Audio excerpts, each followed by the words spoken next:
Welcome to burning topic. Karnataka రాజకీయాలను ఇప్పుడు honey trap వ్యవహారం కుదిపేస్తుంది.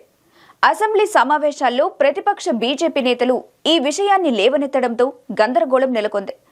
అసలు హనీ ట్రాప్ కు గురైంది ఎవరు? దీనిపై రాజకీయ దుమారం ఎందుకు చెలరేగింది? దీనిపై సీఎం సిద్ధరామయ్య రియాక్షన్ ఎలా ఉంది? చూద్దాం.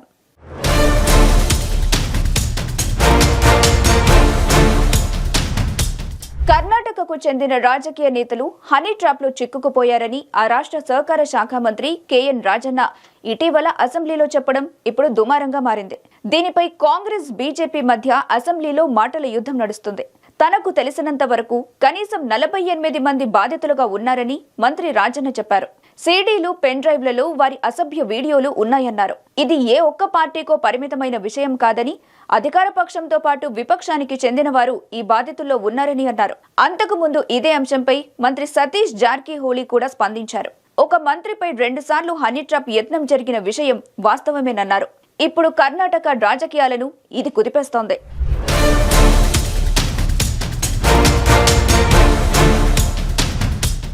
మంత్రి రాజన్న వ్యాఖ్యలపై కర్ణాటక శాసనసభలో దుమారం రేగింది. దీంతో విపక్ష బీజేపీ సభ్యులు ఈ ఆరోపణలను ఆధారంగా చేసుకుని అసెంబ్లీలో ఆందోళనలు చేశారు.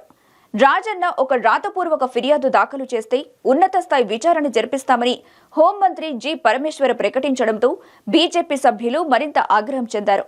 ప్రతిపక్ష బీజేపీ సభ్యులు హనీ ట్రాప్ వ్యవహారంపై తీవ్ర విమర్శలు చేశారు. వారు కాంగ్రెస్ నాయకులే ఈ హనీ ట్రాప్ లో వెనుక ఉన్నారని, ఇది రాజకీయ ప్రత్యర్థులను బలహీనపరచడానికి ఒక వ్యూహంగా ఉందని బీజేపీ సభ్యులు ఆరోపించారు. ఈ హనీ ట్రాప్లు కాంగ్రెస్ లో అంతర్గత అధికార పోరాటంలో భాగంగా ఉండొచ్చని ఆరోపణలొస్తున్నాయి. డిప్యూటీ సీఎం డీకే శివకుమార్ ఈ కుట్ర వెనుక ఉన్నారని బీజేపీ ఎమ్మెల్యే మునిరత్న ఆరోపించారు. ఇది కాంగ్రెస్ పార్టీలో పెత్తనం కోసం జరుగుతున్న కుట్రగా తెలిపారు. మరోవైపు ఒక సీనియర్ మంత్రి స్వయంగా బాధితుడిగా ప్రకటించడం వల్ల ప్రభుత్వంపై కర్ణాటక ప్రజల్లో విశ్వాసం దెబ్బతినడానికి అవకాశం కల్పిస్తుందని అంటున్నారు.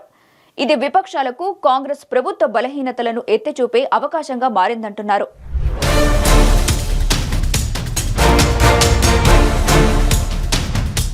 హనీ ట్రాప్ వ్యవహారంపై శాసనసభలో తీవ్ర దుమారం రేగింది. బీజేపీ శాసనసభ్యులు అసెంబ్లీలో సీడీలను ప్రదర్శిస్తూ సభలోని వెల్లోకి దిగి నినాదాలు చేశారు. వారు ఈ విషయంలో న్యాయపరమైన విచారణ జరపాలని, సిట్టింగ్ జడ్జ్ నేతృత్వంలో దర్యాప్తు జరగాలని డిమాండ్ చేశారు. ఈ ఆందోళనలతో సభ గందరగోళంగా మారింది. శాసనసభ సభ్యుల గౌరవం, భద్రతపై ప్రశ్నలు లేవనెత్తారు బీజేపీ సభ్యులు. మంత్రులే సురక్షితంగా లేకపోతే సామాన్య పౌరుల పరిస్థితి ఏంటి అని బీజేపీ నాయకులు ఆర్ అశోక్ ప్రశ్నించారు. అయితే కాంగ్రెస్ దీన్ని రాజకీయ కుట్రగా తిప్పికొట్టింది. ఈ నేపథ్యంలో సభలో 2 పార్టీల మధ్య మాటల యుద్ధాన్ని రేపాయి. సభకు అడ్డు తలుగుతున్నారని 18 మంది బీజేపీ సభ్యులపై సస్పెన్షన్ వేటు వేశారు.